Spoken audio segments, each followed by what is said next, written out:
देखिए आज हम लोग क्लास 12th का इंग्लिश का एक बहुत ही इंपॉर्टेंट चैप्टर पढ़ने जा रहे हैं, जिस चैप्टर का नाम है नरेशन या फिर इसको स्पीच भी कहते हैं। यह आपके 12th क्लास के इंग्लिश बोर्ड का एग्जाम जो होता है उसमें यह टॉपिक पूछा जाता है। ठीक है, तो आज हम लोग इसके बारे में पढ़ेंगे, जानेंगे कि नरेशन क्या होता है या फिर स्पीच क्या होता है। ठीक है,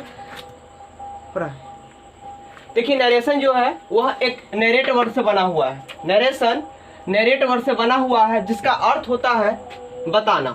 नरेट का अर्थ क्या होता है? नरेट का अर्थ होता है बताना। यहाँ पे लिखा हुआ है कि नरेशन का अर्थ होता है किसी के साथ की गई बात को। नरेशन का अर्थ होता है किसी के साथ की गई बात को किसी और को या उसी को बताना। हो रहा है? हाँ। अभी तो हम पहली बार कर रहे हैं तो हमको सुन गई। देखिए तो अभी हम लोग समझे थे कि नरेशन का मतलब क्या होता है। मैंने आपको बताया है कि नरेशन का मतलब होता है किसी के साथ की गई बात को किसी और को या फिर उसी को बताना। ठीक है, और यहाँ पे क्या दिया गया है कि नरेशन जो है वह दो तरह से किया जा सकता है। मैंने बताया कि नरेशन का मतलब होता है किसी से बात करना, किसी को बताना। तो ये बताने का जो क्रिया होता है वह दो तरीके से होता है। इसमें पहला है जिसको हम लोग बोलते हैं डायरेक्ट स्पीच या इसको डायरेक्ट नरेशन भी कहते हैं। स्पीच और नरेशन में ज़्यादा अंतर नहीं है। पहले वाले को बोलते हैं डायरेक्ट स्पीच या डायरेक्ट नरेशन, और दूसरा जो सेकेंड टाइप होता है उसका नाम होता है इनडायरेक्ट स्पीच। ठीक है, हम लोगों ने जाना कि नरेशन दो प्रकार का होता है या स्पीच दो प्रकार का होता है। पहले का नाम होता है डायरेक्ट स्पीच और जो दूसरा होता है उसका नाम होता है इनडायरेक्ट स्पीच। अब हम लोग जानते हैं कि इस डायरेक्ट स्पीच और इस आवाज़ हमको लगता है ज़्यादा फास्ट है। नहीं ठीक है, कोई बात नहीं। अब हम लोग जानते हैं कि इस डायरेक्ट स्पीच और इनडायरेक्ट स्पीच में अंतर क्या होता है। तो देखिए ज़्यादा अंतर नहीं है। इसमें क्या लिखा गया है कि डायरेक्ट स्पीच में यानी कि जो डायरेक्ट स्पीच होता है उसमें स्पीकर का मतलब होता है बोलने वाला। तो डायरेक्ट स्पीच में स्पीकर यानी बोलने वाला के बातों को बिना किसी बदलाव के यानी उसमें बिना कोई चेंज किए हुए जयो का त्यों बोला जाता है। यानी कि स्पीकर जो भी बात बोलता है उनकी बातों को कोई बदलाव नहीं किया जाता, उसमें किसी प्रकार का परिवर्तन नहीं किया जाता है। और जब उसको सेम टू सेम यानी उसी प्रकार से बोला जाता है तो वैसे स्पीच को, वैसे नरेशन को हम लोग डायरेक्ट स्पीच या डायरेक्ट नरेशन कहते हैं। ठीक है, उसी अब इधर बात करते हैं इनडायरेक्ट स्पीच का। इसमें देखिए क्या होता है, इनडायरेक्ट स्पीच में जो स्पीकर होता है यानी कि जो बोलने वाला होता है उनकी बातों को अपने हिसाब से बदल कर बोला जाता है। ठीक है, तो ये हो गया आपका इनडायरेक्ट स्पीच, जिसमें स्पीकर जो स्पीकर होता है बोलने वाला होता है उसकी बातों को चेंज करके बताया जाता है अपने हिसाब से।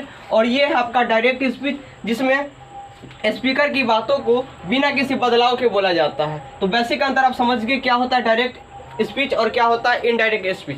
अब एक हम एग्जांपल लेते हैं और इस एग्जांपल के सहायता से इस चीज़ को आसानी से समझेंगे। देखिए हमने लिखा है राम, मोहन और सोहन। राम, मोहन और सोहन ये तीनों है दोस्त। राम, मोहन और सोहन क्या है? दोस्त है। एक बार क्या होता है कि राम कहता है मोहन से कि मैं आज बीमार हूँ। जब मोहन जाता है राम के पास पूछने की स्कूल चलोगे पढ़ने के लिए, तो ये जो राम है जवाब देता है कि मैं आज बीमार हूँ। ये बात बोला जाता है, मैं आज बीमार हूँ, यह बात बोला जाता है राम के थ्रू।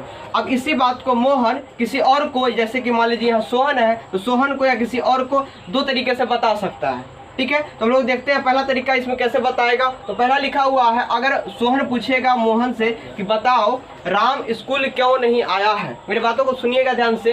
अगर सोहन पूछेगा मोहन से कि बताओ राम स्कूल क्यों नहीं आया है, तो बताइए मोहन क्या जवाब देगा। तो इसका जो जवाब होगा यह जवाब होगा कि राम ने मुझसे कहा, क्योंकि राम ही बोलेगा। तो इस मोहन का जवाब होगा सोहन से कि राम ने मुझसे कहा कि मैं आज बीमार हूँ। यहाँ पे देखिए मैंने ऊपर लिखा हुआ है कि मैं आज बीमार हूँ, और इस बात को बोलता कौन है? इस बात को बोलता है राम।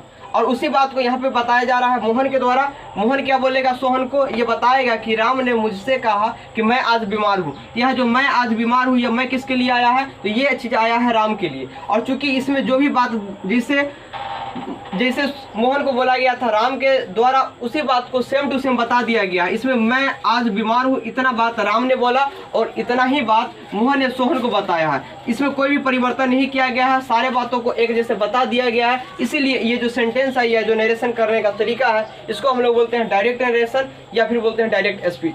अब दूसरी तरफ हम जानते हैं इनडायरेक्ट स्पीच क्या होता है। इसमें मैंने इसी एग्जाम्पल को यहाँ पे लिखा है कि फिर से अगर मान लीजिए कि अगर मोहन को बताना रहेगा सोहन को कि क्या वजह था जिसकी वजह से राम स्कूल नहीं आया, तो इसमें जो मोहन बताएगा सोहन को क्या बताएगा बताएगा मोहन कि राम ने मुझसे कहा कि वह कल बीमार था।